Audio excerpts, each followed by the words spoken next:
Hello and welcome back to ParanormalNL Podcast, located in Newfoundland Labrador, Canada. That's PNL Podcast for short.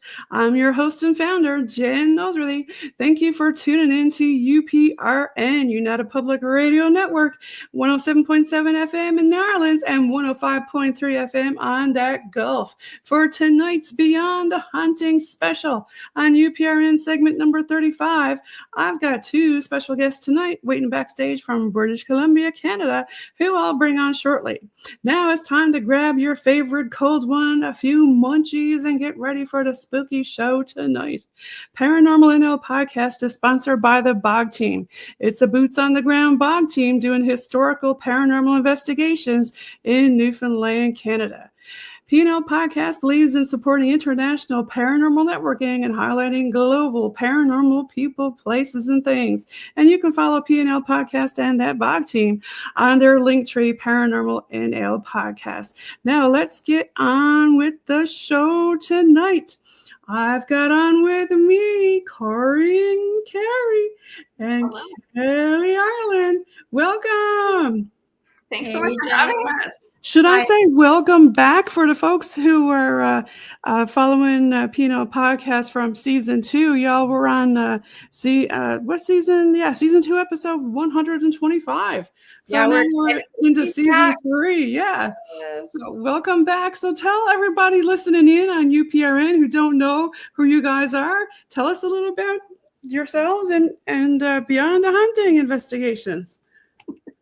Yeah, well, we are Beyond the Haunting Investigations. It's me and Kelly and my sister Leanne, who couldn't be with us today, but it's the three of us, and we have been doing this since, I don't know, it's been a long time. We kind of grew up, well, me and Leanne grew up with all of this, and Leanne and Kelly being friends, she came into the fold, and as adults, we have been investigating, and we have done our Haunted Gold Rush documentary that focused on the Fraser Canyon in British Columbia. And then from there, we got our series, Histories Most Haunted. So we've been all over from there. And now we're working on a Halloween special, and we've got all kinds of fun stuff in the works. So yeah, we're three female paranormal investigators from BC who like anything spooky and paranormal.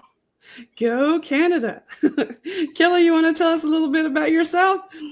For sure. Well, Leanne and Corine grew up with this sort of paranormal topics and things going on in their home. I mean, Corine, in the beginning, it was in secret, but only her sister really knew. And Leanne fully embraced everything. So she's been gung-ho and shouting it from the rooftops.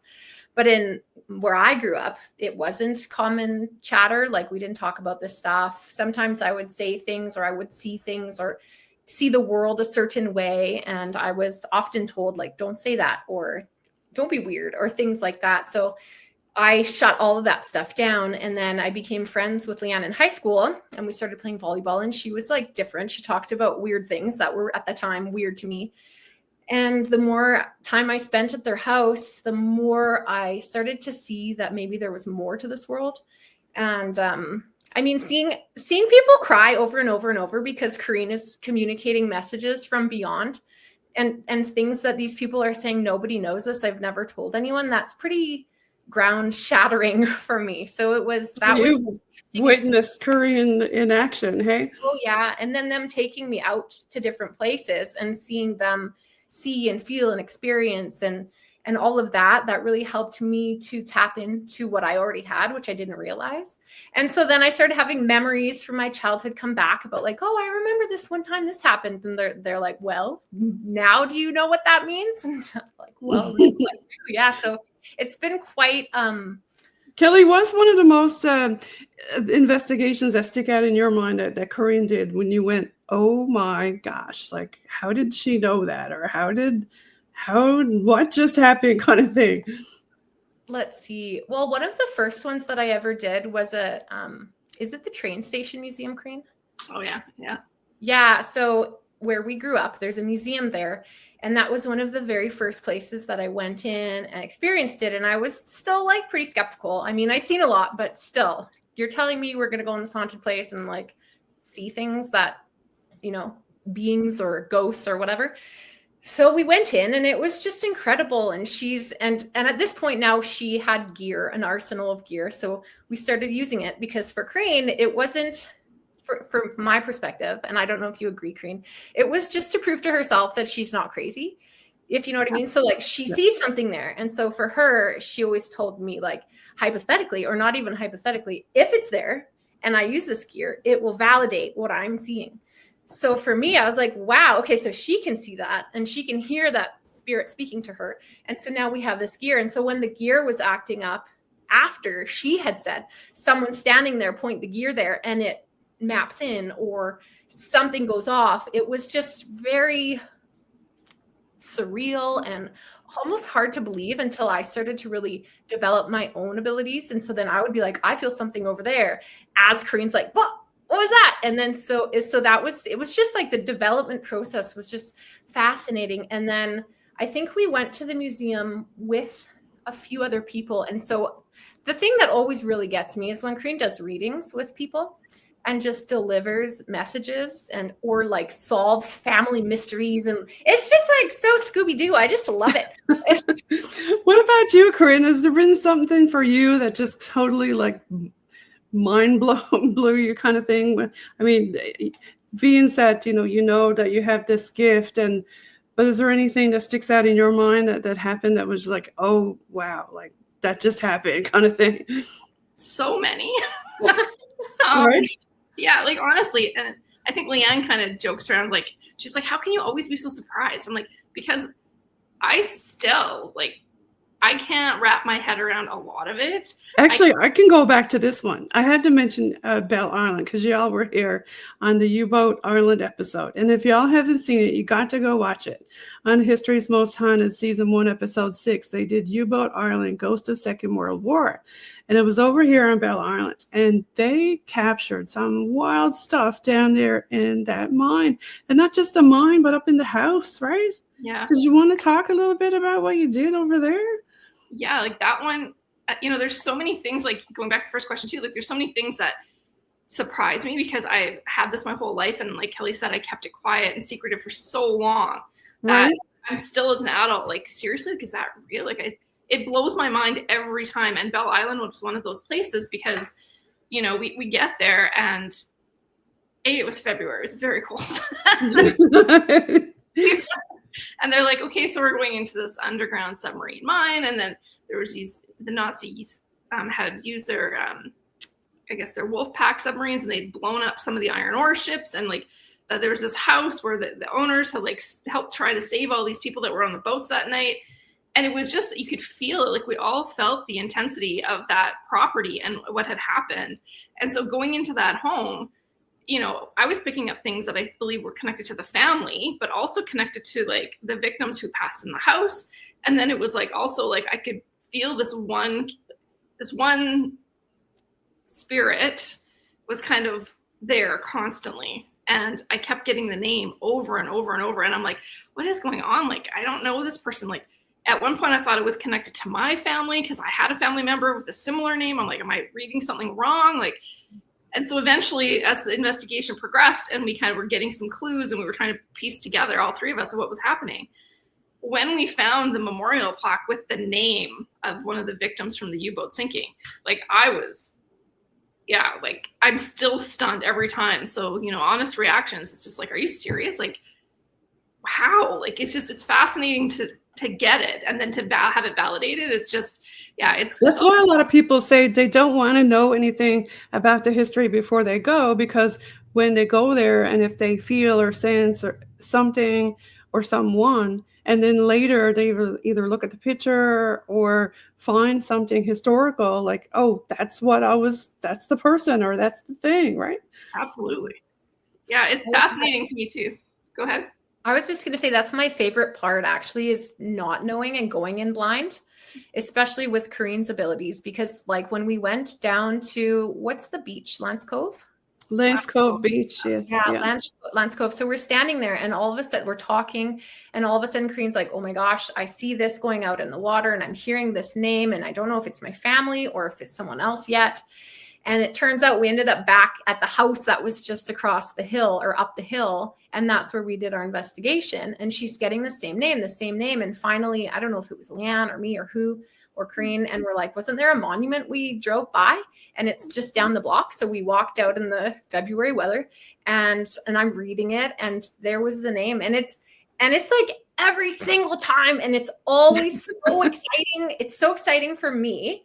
Leanne is very like obviously Corine's gonna get it. Like, she's just this is so like not surprising to her that she's just like, of course. Whereas Corine is shocked every time. I don't know if it's because she was told like she was not seeing things right as a kid. Like, no, that's not real. That all of a sudden now when she's validated, she's still shocked. It's mind-blowing. And the part at the very end where, you know, they all started leaving the mine when you said, you know, it's okay. You can leave now, because they were all like behind the door. I mean, that was something else. But now you guys have done a lot of other things. Look back here, you won a Leo Award for Best Hosts on Histories Most Haunted. I mean, you guys have been around the block or two. That was incredible. Yeah, our Histories Most Haunted was nominated, I believe, for 4 Leo Awards in 2024 last year. And we ended up winning as Best Host for a docuseries, which I think all 3 of us were quite shocked. Congratulations. Yeah, because there's a lot of competition on that, right? Well, yeah, and just to have, I think for us, well, especially for myself, like to have it where it's a paranormal show.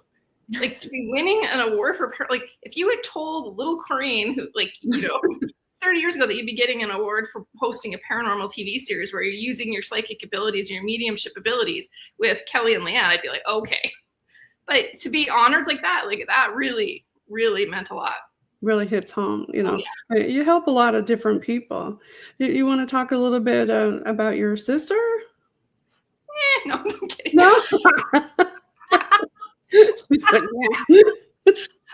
Well, I think for Leanne too. I think for myself, like being the older sister, I was always the one that, like, I was playing spot the spirit with her as a kid, because I was told, like Kelly was saying, that what I was seeing wasn't real, what I was hearing wasn't real for so long. And by the time I was like 10 years old, I had been tested for so many things, because, you know, my parents were concerned, and I understand that, but I thought I was alone in all of this. So I just stopped speaking about all of it. And so in comes Leanne. She's, you know, 5.5 years. A lot of people do that, right, Corine? All right, Kelly, until somebody else witnesses like the same thing. And then you're like, okay, I'm not crazy. You saw that too, right? Totally. And so Leanne comes along, and she was like, I'd see something, and all of a sudden I'd see her watching it. And I'm like, wait a minute. So I'd ask her, I'm like, what did you just see? And she'd explain what I saw. And I'm like, whoa.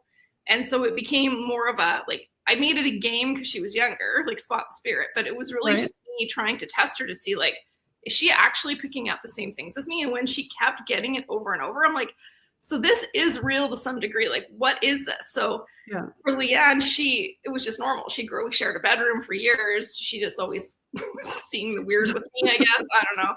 And so, like Kelly said, she would scream it from the rooftop. She would tell everybody. And, you know, I'd always be like, stop telling everybody. Like, oh my God. But so when you go into like different places like this, Kelly or Corine, does this freak you out or does it excite you? Because some people will be like, I ain't going down there. And other people are like, quick, come on, give me the camera. I'm going down. A bit of both. That's the Hellfire Club in Ireland, I believe. Yeah. Did you have fun in that place? Yeah. So that was a day. It was pouring rain, absolutely monsooning rain, and we decided we're going to go on a little adventure. Okay. So we walked up this wet, foggy hill. It was very spooky. And out of the fog appears this Hellfire is it Hellfire Cave or Hellfire, what's it called? Club, sorry. And we get in there, and it was creepy. It was wet. It was dark. It was spooky. There's definitely stuff going on in there. Yeah, it was, you know, that's the thing, though. We were running in it. Like, we were like, let's go in this room. Let's go in this room. Let's go downstairs. Let's get the gear out. So, yeah, I think it's a little scary, but it's more exciting. Like Kelly said, like Scooby-Doo, like, who is it? What's going on? Yeah, like an adventure, right? Like, who's here and who can we find and who do you think will pop up and say hello to us? And sometimes the weirdest things or people pop up, you know, the least expected thing. Like, you'll go into some place like that and might get a nice ghost, right? Exactly. Okay, she's making it sound like it was just a little foggy day. It was like monsoon raining, and it wasn't just a little hill. It was like a trail. And I mean, it's not like a long hike, but it's like, I don't know, half an hour that it took You us got soaking wet. walking up this trail with like rivers coming down from the rain. And we get to the top, and it was like this like really spooky like downpour, but like we got to say some prayers to Texas, talking about rain. Hey, a few shouts out to love and prayers to Texas. Definitely. Yeah. We've got a lot of rain here in Newfoundland and Labrador today too. So hopefully there's no other flooding on the go around. Yeah. Devastating. Yeah. But it was super spooky. And so we walked in and we're feeling the different vibes in the place. And then all of a sudden we hear this man's voice and we're all looking at each other like, spirit or person. And all of a sudden this man comes out of nowhere and it's a human. I think that might be even more scary than a ghost, because the actual human could hurt you, right? Well, we didn't know he was in there, so that was like, oh, hello. Maybe he wasn't real, Corine. Or maybe he was just a full-on apparition, right? Yeah. He didn't vanish. Is all your gear spread out here, or some of it? Do you have any favorite things that you like to use, or do you like to kick it old school sometimes too? That's just this little snippet of what we carry. The 5 cases of fun that we travel with. I was going to say, it must be some hard, lugging all this gear around and having to explain to the airport what you got in there, and Oh, that's an ongoing fun investigation. Every time we get to the airport, I seem to have the best of luck, but it's always like, pull over, what is this? Do you carry it on the plane so it don't get stolen in case it gets lost when you get to where you're going, or how do you handle that? Some of it you can't take on as carry-on, so we do check some of it, but I do try to take as much as, we all take pretty important things with us. They're always like, what is this? I'm like, ghost hunting gear. And they're like, what? And then having to explain that, sometimes I'll just do a quick reading and that shuts people up, but okay, carry on. But I think for myself, to answer the question, I think I personally like the SLS camera. Oh, I love those. They're so fun, right? Well, especially when you can sense and know something is there and it's screwing around with something, right? And that was one of the first pieces I wanted, because it's like, if that's actually what it is set out to do and developed for, then when I see what I see, if I can aim it and show everyone in my family that there's something in there, like Kelly said, like that was kind of what I really wanted people to see, that I wasn't making it up. So I think that's one of my just personal favorites for that reason. Yeah, I like that one too. Yeah, I also like the SLS camera, but I do like the Ovilus also. Yeah, because you can chat with them, right? It's so interesting. Like when we were on Bell Island, some of the words that were coming through in the moment, like in the mine, I think it was actually like words that were coming up were local slang words. And so it was lost on us. And then after, like when we were taking a break, one of the guys that was working with us, who was a local, was like, I can't. You have Mike Hickey? Should we give a shout out to Mike? Yeah. From Paranormal. Yeah. Hey, Mike. He was on season 1, episode 19. Yeah, Mike's great. Yeah, he was the one that said he had an experience in one of them houses. Something pushed him. Tell Jen Green. Tell them all. Well, yeah. So in the house, Kelly's also making a good point, because in the house that we had this experience with Mike in, that was the house we were investigating that night, and he was one of our camera operators at the time, and we had just got an Ovilus word. Funny enough, it was like, I think they said tickle, which was the term that they had used for the water off the telescope. Yeah. So it said, like, where are you from or whatever. It said the tickle. We're like, what are the chances? And then all of a sudden, Mike is like getting, I think it was like something pulled on him or tapped on his back or pushed him or something. Yeah. And then all of a sudden, I start getting information. I'm like, oh, okay, well, on top of that, your grandmother's here. Shall we chat? So on the fly, we did this like impromptu reading. He's like, did my wife put you up to this? No. Did he totally freak out, Mike? Yeah, I think he was a little spooked. And then in the mines too, after having this experience, because he was the one, like Kelly said, talking about all the slang, like so much was like it's a TV show. So much has to be. Like that normally wouldn't come up on like a spirit box. You know how people say, oh, it's just random words. Like, no, like stuff like that, local slang, that's not random. That's so specific, right? Yeah, and like I think it was a Protestant and priest, and it gave us number. There were so many specific things in the mind that Mike validated too. We're just like, wow, like. Oh yeah, there was like a number one where it's like a certain way that you like say a number. Yeah. Anyways, it was very specific. We were like, oh yeah, 40 and some or something like that. And he was like, no, that is a thing here. I can't remember what it is. But he was I can't remember what that was. Maybe 40 odd or something, or I don't know. Something like that. Something like that. Or more, something. I can't remember. Yeah. Yeah, it was interesting. Yeah. I love it when stuff like that happens on the spirit box or spirit talk, or things come through and you're like, what? Did that just say that? Like, you know? Yeah. And I always repeat myself, and it's like annoying that I say it all the time, but I'm like, you can't make it say that. You can't make it say words. Like, it's not like we're there. Because after the fact, people that we come across are like, are you programming that thing? And then like making it say it. You get some people saying that, right? Like, oh, it's programmable. It listens, it can hear, you know, or look at what's on your phone, and it just regurgitates it. But no, not if it's that specific, right? And the same thing happened in Salem. That Salem blew me. I think all three. Oh, shout out to Sam Baltrusis, man. Everybody, you got to listen and watch Sam. He's been on the show a few times. But that ghost in the back, when you were interviewing him at the very end, that shadow went past, and I asked him about it. He said, that's the thing. Yeah. Well, you know what's ridiculous? It went into the wall. It didn't just go down the street. It went in the wall. Because my husband was watching it, and he said, look. I said, what? No, it's behind him. He said, you got to tell Sam. So, yeah, I told him, and the producers went back, and they said, yeah, there's something there. It's crazy. And like in Salem itself, I think it was in the basement where we're actually investigating for Sam, where he had his experience in the Hawthorne Hotel.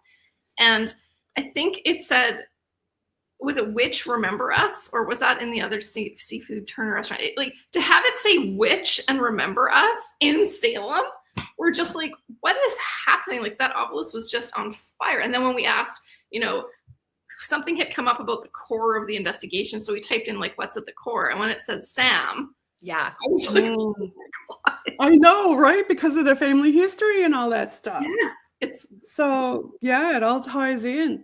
What freaks you out more? Something out of the blue or something intelligent?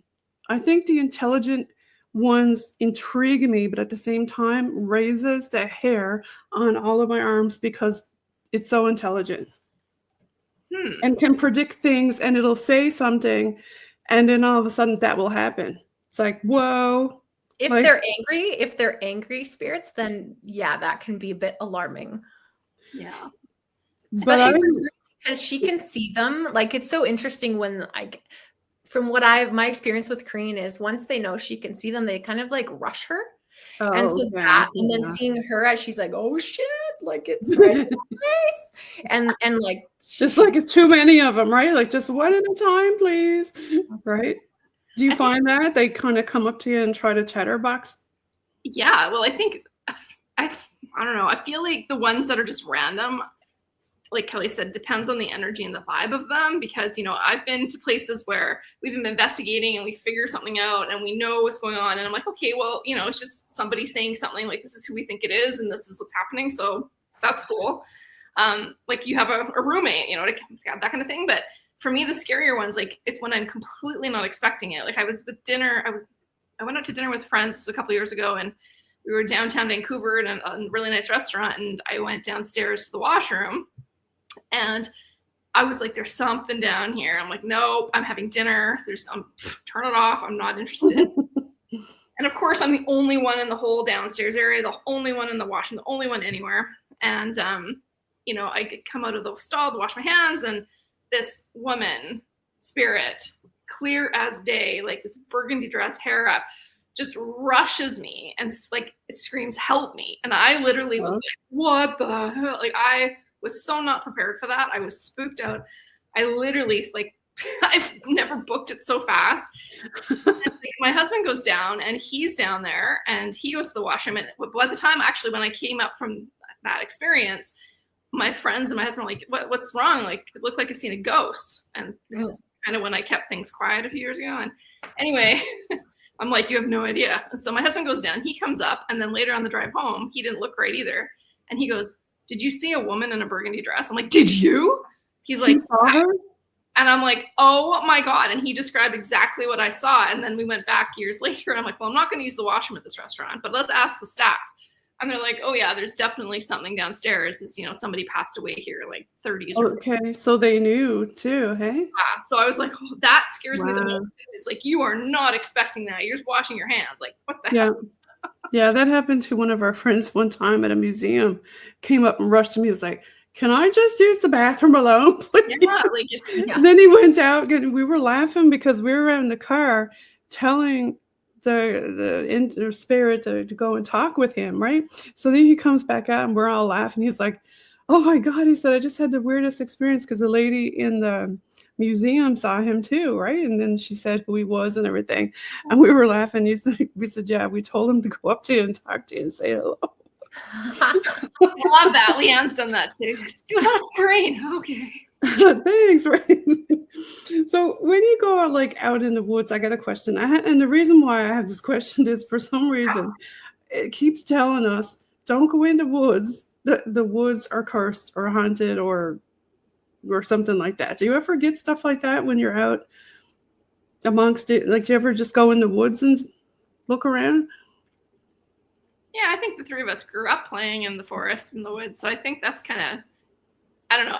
I'm quite comfortable in the forests. I've never really had any areas that I can I've remember. always been real comfortable too until we started using Spirit Box, and then it tells us the land is cursed, don't go in the woods. And every time we go or turn the Spirit Box on near woods, it tells us that continuously.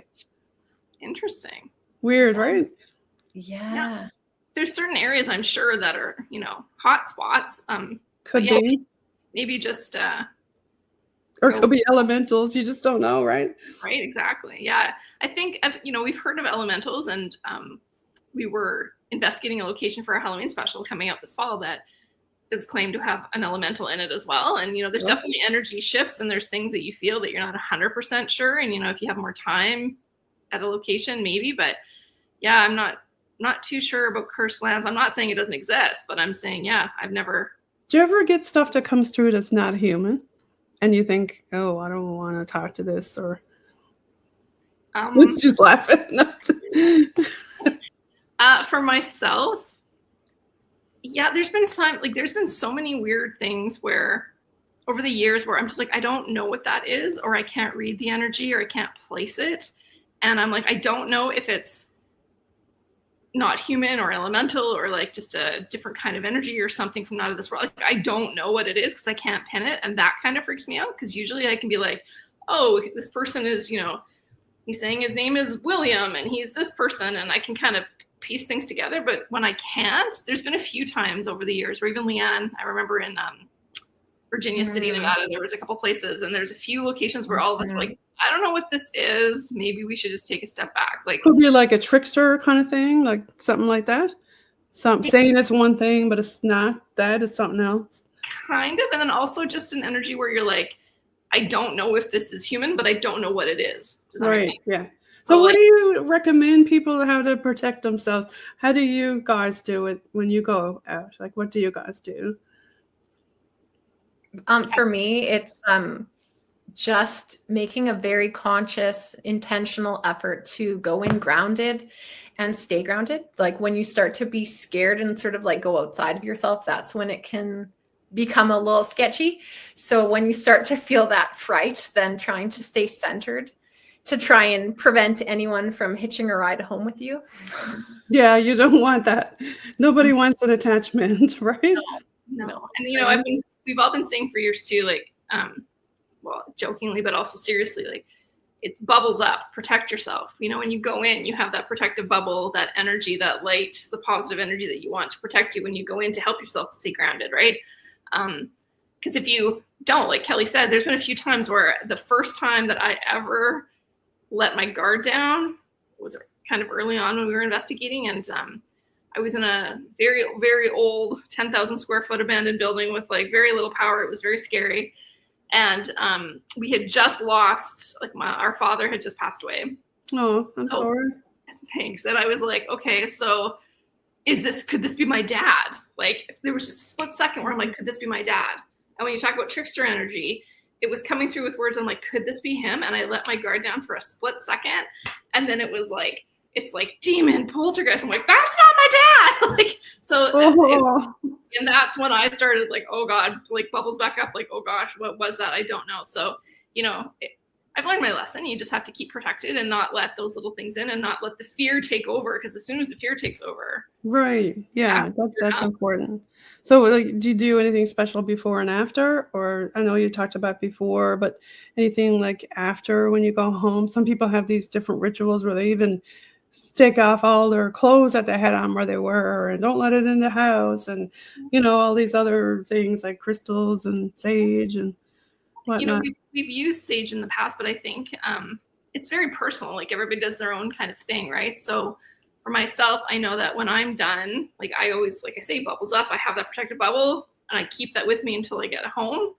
And then for me, I always have to wash my hands and I usually have to have a shower before I go to bed that night just to like rinse and release all that energy. That's just my kind of thing.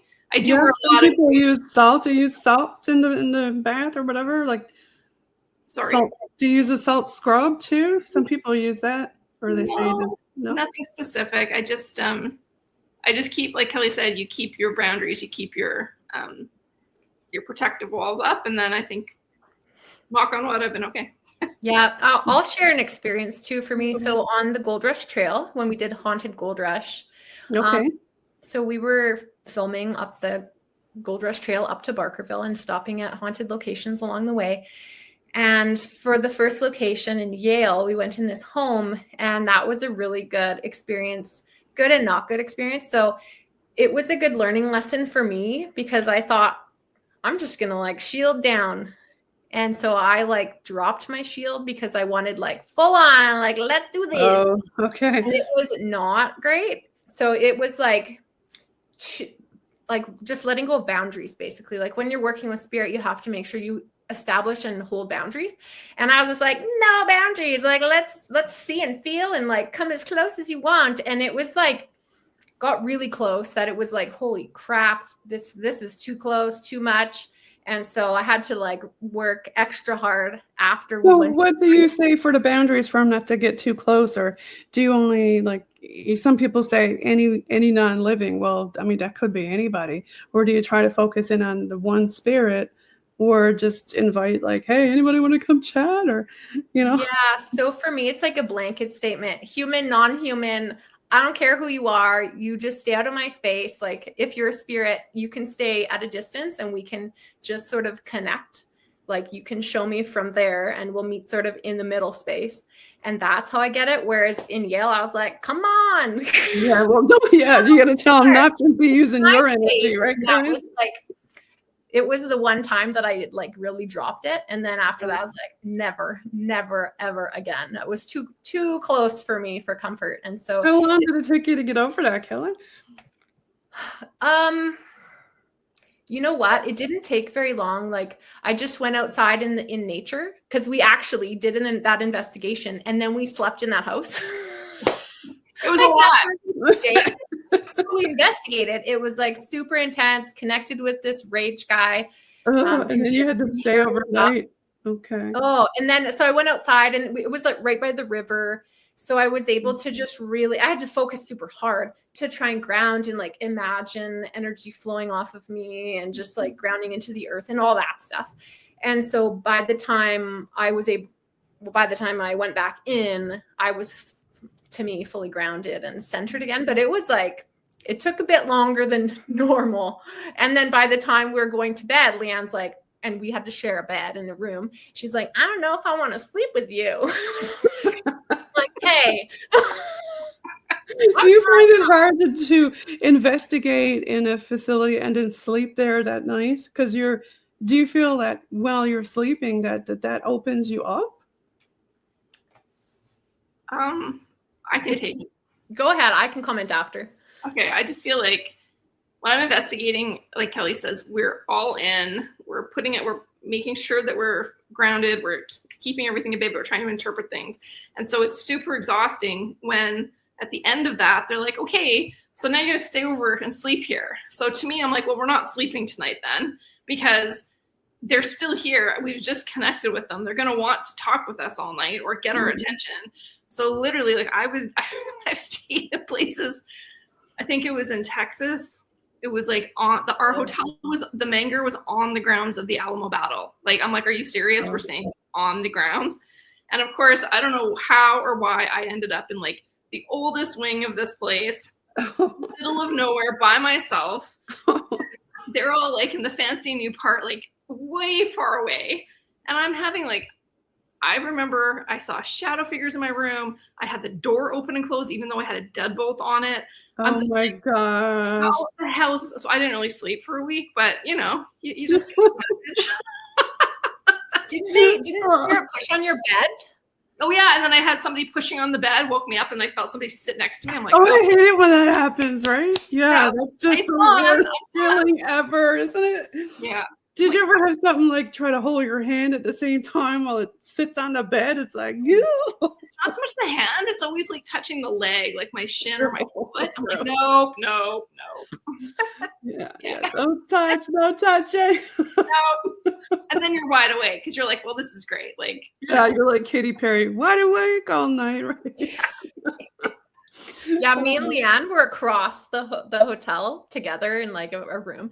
And when she says across, it was so good. And then we meet her for breakfast and she's like, oh my God. You have no idea. You were like, where's the coffee? I need some now. I would be walking, like I wouldn't That's pass. why paranormal investigators love coffee, right? Oh, I need my coffee. Do you find it takes a toll on you doing the investigations? I mean, most of them are at night, but you know what? I believe it doesn't matter if it's what time of the day it is. If it's haunted, it's haunted. You go in the middle of the day, you should get something, right? I know they say they don't like the light, they live in the shadows, yada, yada, yada, fine. You can cover up the windows or whatever, but even if it's in the day, you should get something, right? Oh, for sure. Yeah, I find for us, it doesn't matter what time of day we go, they show up. Yeah. And you can get some real ones that really want to talk too, right? As soon as you turn on your device, it's like, hey, it's like, hold on now. I'm still setting up a few things. Yeah. It seems that when we go into places, when we set up, it's fast and furious for maybe an hour to 2 hours, maybe a bit more. And then once whoever's there has communicated and we're aware of them and whatever we do, it quiets. Or sometimes they're maybe they run out of energy, you think, and they need to just go find some more and come back. Because we've had some do that, and we're like, hey, you see that car over there? They're like, don't use our car, but that car over there just got a battery in it. Go get all the energy out of that and then come back. And then a few minutes later, it'll be like, hey, I'm back again. You know? Yeah, it could, like, and I don't know if it's just, I feel like a lot of times with us, like Kelly said, when we go in, it could be really fast and furious. And it's almost like they're throwing messages at us and we're getting so much so quickly that I feel like it's almost like they've power messaged us. And so it's like they take a step back because I don't know if it's because they feel like the message has been given or like you said, maybe they need more energy. You know, sometimes they come back, but often, you know, you're getting little hits for the remainder of the investigation. Whatever the reason is, it is fascinating though. Mm-hmm. Yeah, there's so many different things that happens. What's your favorite? I know we talked about different styles and that, but do you want to talk a little bit more about some of your styles that you do? Styles, as in like investigative styles? Yeah, investigative styles. How do we? Well, first, okay, Kelly, you start. Sure. Okay, so let's say like you show up to an investigation. We each have our own abilities, so. Mm-hmm. So there's that. So when we get to a place, a location, we kind of put our gear to the side and maybe open the things up a bit and then just kind of walk through, usually Corine, I think, and kind of feel it out and sort of intuitively decide like which things we want to use where, and are you feeling anything here? And like, we don't really open up too much to try to connect at that point because we want to like put stuff out, and then we'll go and get our stuff. And that's kind of how it works. And I'm sort of empathic, so I don't see things quite like Corine does. And Leanne senses presences and can tell when a spirit's entered a room and has left and is like close and all of that stuff. Corine, you can speak more to her, but Corine is just very unique. Yeah, as we all are, really. But everybody has their own different way and different abilities, shall we say, right? Yeah, and I believe that for myself, it's more like, I think, everybody's called me a psychic medium, which sure, but there are days I feel like I'm more medium, and other days I'm like, I don't know what I am. Like, so I think we're all on a spectrum of abilities myself, but Leanne has always been able to, she can see, it just takes her a little bit longer to see them. It's not as clear, but she does definitely see them as well. She has been getting more, developing her skill of getting names and getting like information, which I find really cool. But yeah, she knows when spirits in the room, she can sense where they are. She just knows the energies change. She can pick up, what she's thinking it is, which is often the case, like what it is. And myself, like when I walk into a space too, I know that there was one place we went to, I think you guys, I can't remember where we were, but you guys, I think the two of you went in and you walked the building first, and you guys picked a room specifically that you said both of you were like, we're drawn to that space. And then you guys didn't tell me where it was. And I get there, I walk the building, and I walk right to the same space. So when the three of us all end up in the same place without really talking to each other about it, we know that's where we're starting. There's something about that energy that all three of us need to go and look into. So we always say, even investigations, like when we do Paracon events, and if you sign up to do ghost tours with us and stuff, like it's always your body first. Like we always say, trust your own intuition first. Just leave the gear, walk into a space and feel it. Like, see where something feels a little off, even if you can't articulate it. Like, is it feeling a little cold? Is it weird? Is your, the hairs on your back tingling? Like, what is it about that space? And then maybe that's where we begin. So that's kind of how we always start. And then we get the gear and see if we can kind of connect the dots and figure out the puzzle pieces. So do you have anything that you want to tell your fans about that you're going to next? Like, I've got your website pulled up. Is there anywhere in particular you want me to go?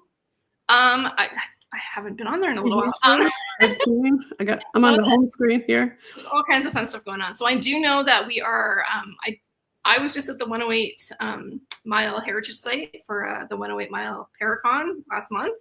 We're doing another, that was on the Gold Rush Trail. We're doing another one. The three of us are going to Thunder Bay, Ontario for the Lake Superior Paranormal Convention, October 17th to 20th. And I know it's available.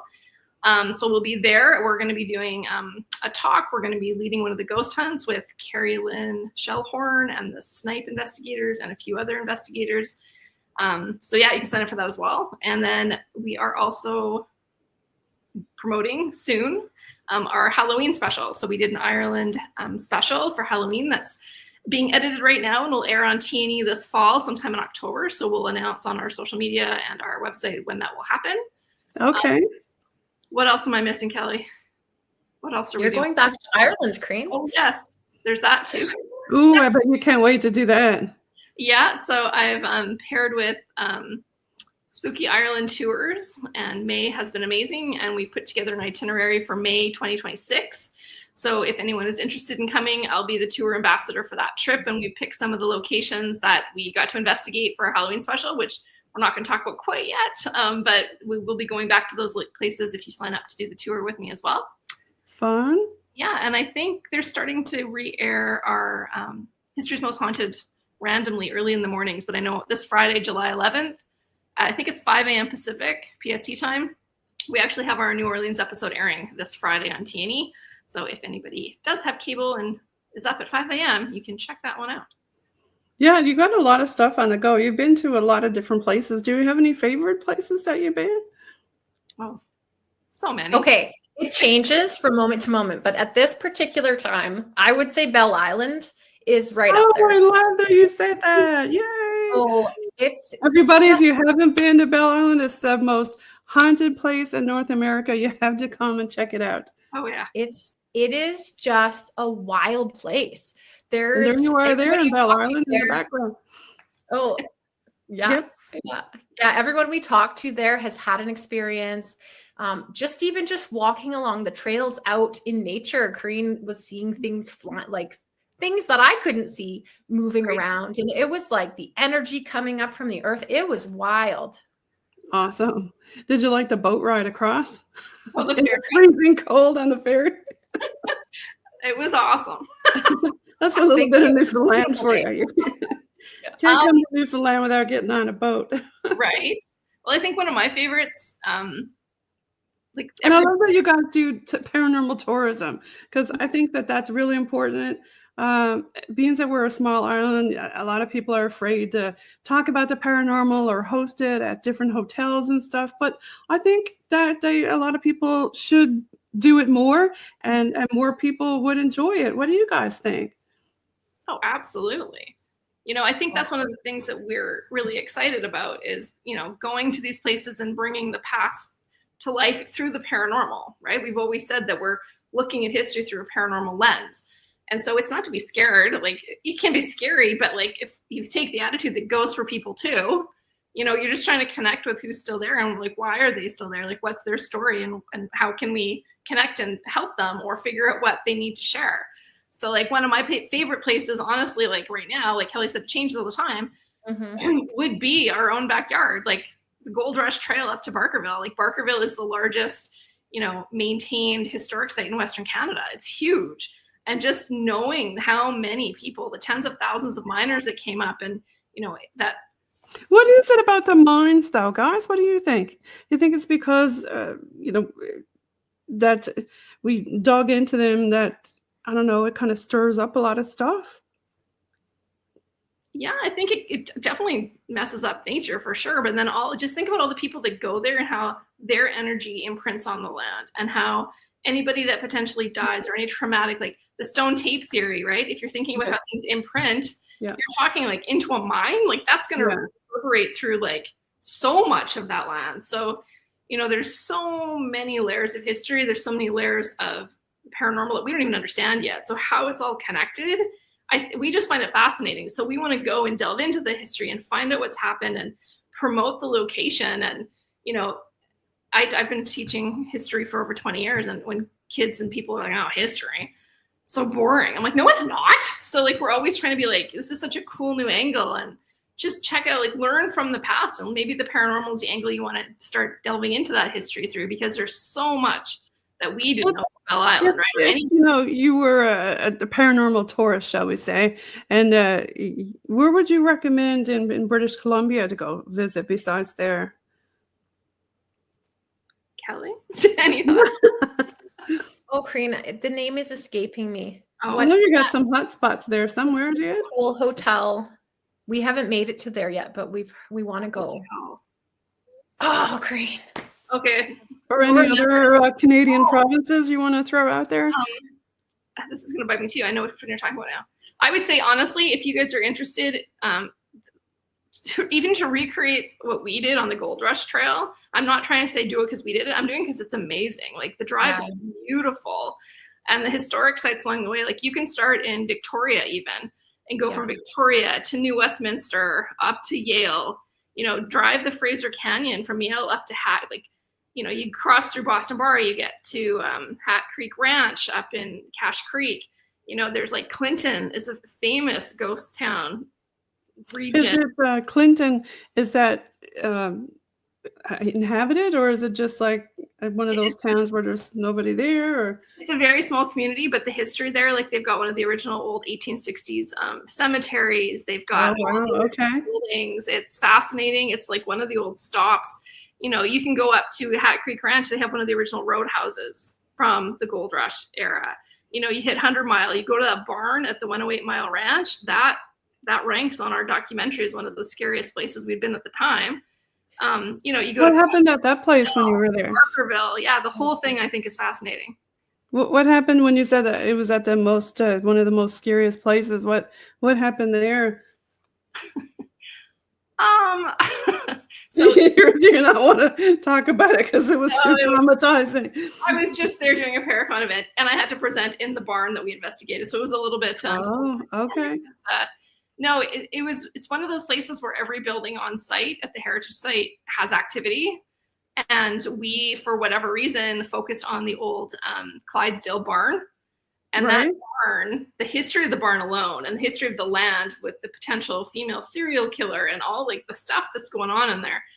In the barn, there's been stories, and we were kind of told that there was this like evil entity that lived on the catwalk of the upper floor of the barn, amongst other spirits. So that night, I remember there was this big monsoon rainstorm, and then there was like thunder and lightning for a bit, and it was like super intense. And they, the three of us go in, we have our camera operator, and we're up there, and we're seeing, like, I'm seeing the shadow, like this man's face comes up out of the floor by the stairs. Like, I'm losing it. You can feel you're being watched. And then they show us all these photos of what had been captured previously. And I'm like, that's the face. Like, that is the guy. Like, and everything was connecting. But then it was so scary at first. But then we ended up finding out, like, it turned, and we became really sympathetic to this person because, we're like, were you murdered? And it was like correct on the obelisk. Oh. And you're trying to find your family. Everything was going off on the REM pod. So like, I think the story might be a little different. And I think that once you connect and you kind of get over the fear, then we were trying to make progress as to who that was. So, it wasn't as scary going back to present, but that night, just hearing what you have that bias, right? You go into an investigation, that's why we don't like to hear everything. We don't want to really know what's going on. We wanted to experience it for ourselves. But that was a night. And that particular energy was quite interesting because we went into it going to him at first, and the more we went to him, the more he moved away. So we had to shift back, and so we went and then allowed him to come to us. And so that was an interesting time, because then all of a sudden you can hear him coming towards you across this barn as we're sitting there and letting him do his thing on his terms, like with our boundaries, obviously. But then that's when he really started to communicate, because before that it was like, Yeah. He didn't want to talk much before then. But then I guess when he realized, hey, these ladies are really, listening in here. Yeah, we were not going in to provoke and to like make it angry. We're trying to go in and help the spirits. So I think we just, we all do. Every investigative team goes in and has to readjust depending on the energy. So that's just, we tend to step back and let them come to us, like Kelly said. I've got a few videos here that I see on your on your website. I don't know if you wanted me to share any of these, or it looks like you're also on StreamYard. And I'm going to pull that up here. That is the Gold Rush trailer for our documentary. So that was the trailer that was on TNE. So do you want me to play this one? Well, we're up to 52-minute mark, but I don't know how long the trailer is. I'm not sure this one, to be honest. I think it's more than a minute. Okay, well, we can. I can put it on there. See, whoops. Oh, there we go. Sure. Let me go and hit play and see what we get. British Columbia's Gold Rush Trail is a legacy of murder, betrayal, and spirits. Did it just touch my arm? I see a rope. Did they hang people here? Paranormal investigators Leanne, Corine, and Kelly. Are you willing to come and talk with us? Explore the bloody history of Fraser Canyon through the phantoms that lived it. Ready for this? Is someone there? My heart's skipping beats. There are really spirits in these locations. Haunted Gold Rush, 2-part special, premieres October 30th at 9 on TNE. Ooh, that looked like a good episode. Does not take you back, Corine? Oh my gosh. I haven't watched that in a long time. In a while. There's a couple other teasers that's on here. That's Haunted Gold Rush.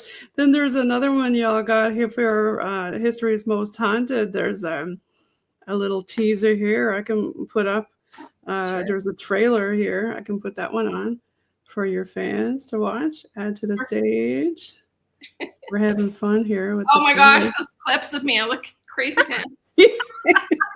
He's having a moment there. Their gifts unite them. We realized that we all had these abilities when we started getting into the paranormal. But faced with the world's most haunted sites, you can feel the darkness of what happened in the past. Oh my God, what is that? Can they help spirits find peace? They died doing what they thought was right. Yeah. And bring history back to life. I think we're actually communicating with somebody from the witch trials. Histories Most Haunted. Series premieres September 8th at 10, only on TNE. That's fun, right? I like going through some of the trailers. There you go. That's what you remember. That's what you're trying to remember. You're like, oh no, my hair. What am I wearing and stuff like that. It's really funny to have to watch yourself on TV. Corine and I don't like watching ourselves. I'm the same way. I think all women are the same, girl. Well, I know this is usually Leanne's part, but you can follow us at Beyond the Haunting on Instagram and Facebook. And you can check out our website at beyondthehaunting.ca. You can contact us through there or on social media, and everything is posted up to date. Anything new and upcoming is usually put onto our social media platforms pretty quickly. And yeah, anything fun and exciting we like to share out. So stay tuned for more fun. Our Halloween special is coming out, like I said, this fall. We'll announce all the dates and more information, and you'll see us in Ireland at a very spooky location that is, I think you might have probably heard of it. I've got your link tree pulled up here. So it's link tree Beyond the Haunting. Yeah. And there's your Ireland Spirits and Folk Tour. I think I might have to take this one off and then throw that one up because I can only do one at a time on this glorious StreamYard. It's all good. Everything's on the website, so you're more than welcome to go check it out. There's all kinds of spiritual session stuff. There's our merchandise store is up online now, so people can buy some merch. And things are moving forward. Here, I got the Ireland one here. I can pull this one up. There you go. Ooh, it looks like you're almost reaching. Looks like yeah, that's the one. Is that the one you were talking about? Yeah. So it's, unfortunately, we tried to get it in Canadian dollars, but it is American dollars. So I'm letting people know that right now. And it doesn't include the flight. So people have to purchase their own flight. But the itinerary we handpicked. And so hopefully people are interested. And if not, well, we can always do another tour and plan something later. Looks like a lot of fun in Ireland over there. Totally. Yeah. So you guys should check out that and follow them under Linktree and all their socials. I can pull up your Linktree again, see what else exciting stuff is on there, because I know you got a lot of stuff on it. See, that's the problem, is that Leanne's not here and she does all that. Oh. Yes. They're like, hey, wait a minute, don't share it. I don't know what's on there. If Leanne were here, though, she would probably let you know that Corine also does spiritual chats. I don't know. Are you still doing okay. Yeah. So the Ireland Spirits and Folk Tour there, your website. I was just going through that. That's where we got your trailers and that. You got a merch store here. Yeah, here we go. Spiritual Chats with Corine. Yeah. And a lot of people ask me if about? I'm doing readings. I'm not technically doing readings. I have been doing a few here and there, and I have a big wait list at the moment. But anybody that wants to talk just spiritual stuff in general, like a lot of people just want to know about their own abilities or how to develop stuff. So I've been doing that. Okay, fun stuff. We have all kinds of stuff on the go. Yay! So do you want to give a shout out to your fans? Yeah, I was actually going to take a moment to do that. I just wanted to say that the people that we've met along the way in this journey is just like so wonderful. It's just the nicest people. And I mean, for somebody who grew up like feeling like living small or not at all type of a mindset, becoming friends with Leanne really changed my whole outlook on life and set me on a new trajectory where I'm doing things that I never thought was possible for me. Obviously, the abilities are included in that, but like the things that I get to do and the travels that we get to do together, it's just been so special. And so our fans, which is weird to say, like the people who follow our journey and are cheering us on, I can't say enough how much I appreciate you. If anyone's listening or whoever's listening that knows us already, or any of you that are listening who don't know who we are, we just appreciate you taking the time to listen to what we're saying. And yeah, it's just been super awesome. Absolutely. Well, you're doing some great work. Keep it up. And everybody, make sure you follow Kelly and Corine and Leanne with all your different things, the Histories Most Haunted and Haunted Gold Rush, and keep doing what you're doing. We love it. And we're going to peace out with some bog team music, some boots on the ground music. What do y'all want to listen to? Some rock or rap or 80s metal? Ooh, rock sounds great. Rock, yeah. Put some rock on. All right. right. I'm surprised you didn't shout that from the rooftops. Yeah, it was not our 80s. I had a real thought. And thanks for having us, Jen. It's so fun. Thanks so much for being on the show, guys. It's great having you on. Welcome back anytime. And folks, you're listening in on UPRN, United Public Radio Network, 107.7 FM in New Orleans, and 105.3 FM on that show. We just got a bit of rock here for you. Yeah, maybe like that.